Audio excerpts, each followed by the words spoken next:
এই মুহূর্তের সবচাইতে বড় খবর দর্শক বন্ধুদেরকে জানিয়ে রাখি, বিগ ব্রেকিং নিউজ, বড় খবরের আপডেট। ফের শুভেন্দু অধিকারী বিধানসভার বিরোধী দলের নেতা যিনি রয়েছেন, শাসক দল তৃণমূলকে একেবারে গোহারা ভোটে হারিয়ে দিলেন।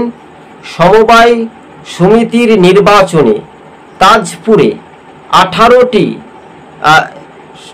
সদস্যের মধ্যে মোট 18টির মধ্যে 15টি আসনে কিন্তু বিজেপির প্রার্থীরা জয়ী হয়। সেখানে কিন্তু গেরুয়া একেবারে আবির জয়ী প্রার্থীদের সংবর্ধনা দিলেন বিধানসভার বিরোধী দলনেতা শুভেন্দু অধিকারী। তবে বোঝা যাচ্ছে যেখানেই ধরেন শান্তি অবাধ সুষ্ঠু পরিবেশে ভোট হবে, এই বাংলা থেকে তৃণমূল ততই উৎখাত, তৃণমূল পরাজিত হবে, তৃণমূল বাংলা থেকে, অর্থাৎ শেখ হাসিনার মতো অবস্থা তার পরিণত হবে। আরজিকর কাণ্ডের ঘটনার প্রভাব তাজপুর নন্দীগ্রামের সমবায় সমিতিতে একেবারে প্রভাব। 18টি আসনের মধ্যে 15টি আসনের ব্যবধানে বিপুল জয় হয়েছে। আর তৃণমূল পার্টির অবস্থা কিন্তু একেবারে নিচে নামছে। তৃণমূল বুঝতে পেরেছে যে এবার হয় বিদায়ের দিন আসছে, তাই বিদায়ের কাসর ঘন্টা কিন্তু বেজে যাচ্ছে দর্শক বন্ধুগণ। তবে বাস্তবে এটা একটা সত্য, এটা একটা রাজনৈতিক মহলে যে একটা রং খেলার যে একটা দাপট বা পাশাপাশি যে রিপোর্ট, সেটাই যদি তাই হয় তাহলে সমীকরণটা বদলে যাবে দর্শক বন্ধুগণ। তবে হ্যাঁ, আপনাদেরকে এক এক করে আমরা প্রতিবেদনগুলি তুলে ধরবো, যেহেতু বাংলার মানুষকে বলবো আপনারা ধৈর্য সহকারে দেখবেন। আগামী দিন যে আরজিকরের কাণ্ডে যে ঘটনাগুলো ঘটে গেল বা আগামী দিন আরও ঘটছে, এই বাংলার আইনের শাসন নেই, মা বোনেদের নিরাপত্তা কতটা থাকবে আগামী দিন সেটাও কিন্তু চিন্তিত।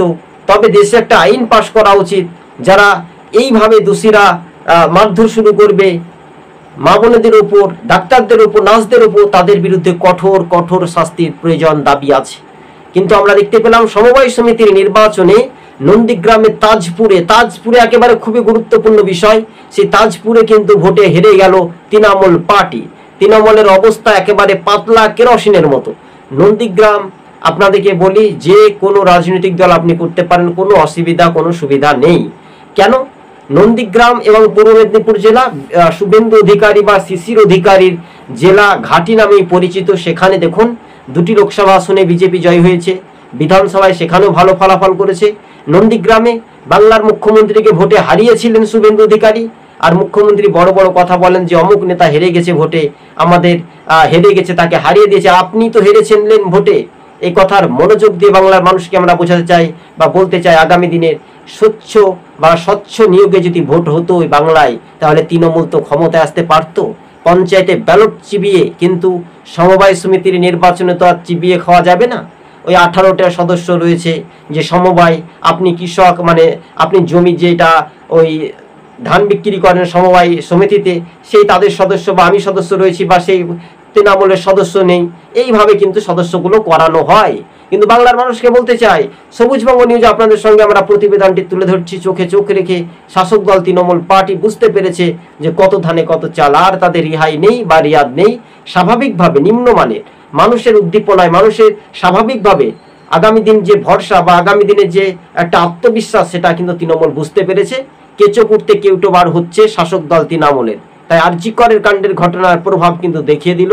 অর্থাৎ সমবায় সমিতির নির্বাচনে তাজপুরে ফের কিন্তু গেরুয়া ঝড় একেবারে। সেখানে কিন্তু শুভেন্দু অধিকারী এক টুইট সোশ্যাল মিডিয়ার মাধ্যমে সেই ফুটেজগুলো আপনাদেরকে দেখানোর চেষ্টা করব দর্শক বন্ধুগণ। আর আপনারা যদি আমাদের ইউটিউব চ্যানেলের সঙ্গে নতুন দর্শক হয়ে থাকলে চ্যানেলটিকে অবশ্যই সাবস্ক্রাইব করে সঙ্গে থাকবেন। ধন্যবাদ।